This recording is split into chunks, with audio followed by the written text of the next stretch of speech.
John chapter 12, New King James Version. Then 6 days before the Passover, Jesus came to Bethany, where Lazarus was, who had been dead, whom he raised from the dead. There they made him a supper, and Martha served, but Lazarus was one who sat at the table with him.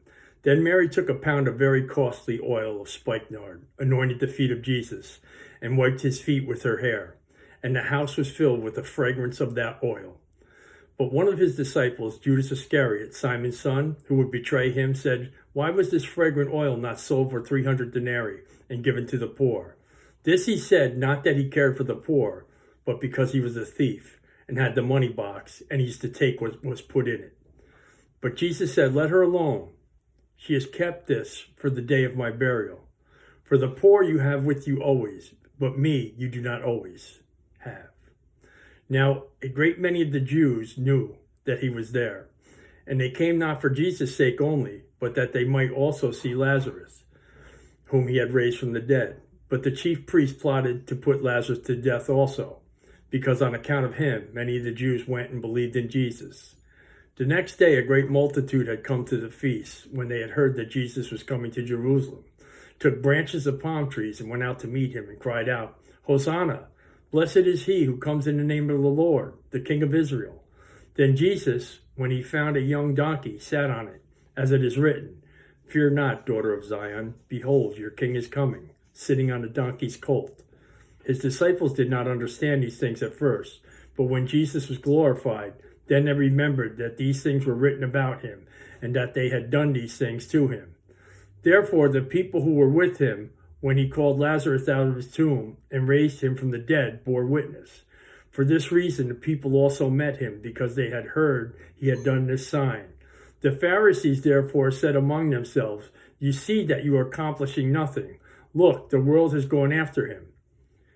Now there were certain Greeks among those who came up to worship at the feast. Then they said to Philip, who was from Bethsaida of Galilee, and asked him, "Sir, we wish to see Jesus." Philip came and told Andrew, and in turn Andrew and Philip told Jesus. But Jesus answered them, saying, "The hour has come that the Son of Man should be glorified.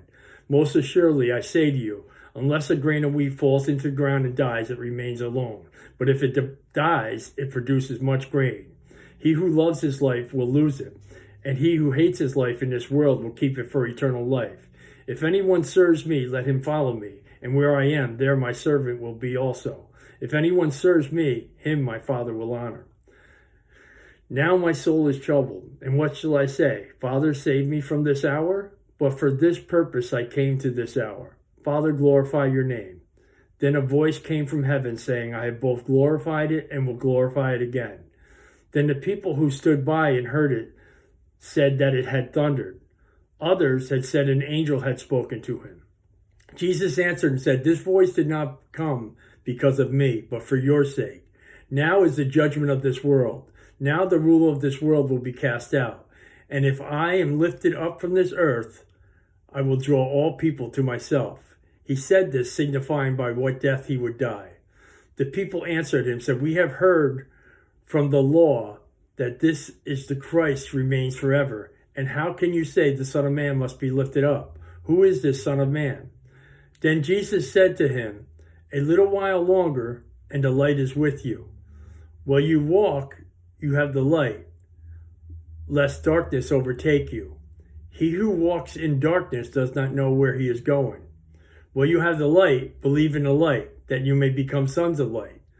These things Jesus spoke and departed, and was hidden from them. But although he had done many signs before them, they did not believe in him, that the word Isaiah the prophet might be fulfilled, which he spoke. "Lord, who has believed our report? And to whom has the arm of the Lord been revealed?" Therefore they could not believe, because Isaiah said again, "He has blinded their eyes and hardened their hearts, lest they should see with their eyes, lest they should understand with their hearts, and turn so he should heal them." These things Isaiah said when he saw his glory and spoke of him. Nevertheless, even among the rulers many believed in him, but because of the Pharisees they did not confess him, lest they should be put out of the synagogue. For they loved the praise of men more than the praise of God. Then Jesus cried out and said, He who believes in me believes not in me, but him who sent me. And he who sees me sees him who sent me. I have come as a light into the world, but whoever believes in me should not abide in darkness. And if anyone hears my words and does not believe, I do not judge him. For I did not come to judge the world, but to save the world. He who rejects me and does not receive my words has that which judges him. The word that I have spoken will judge him in the last day. For I have not spoken on my own authority, but the Father who sent me gave me a command, what I should say and what I should speak. And I know that his command is everlasting life. Therefore, what I speak, just as the Father has told me, so I speak. John chapter 12, New King James Version.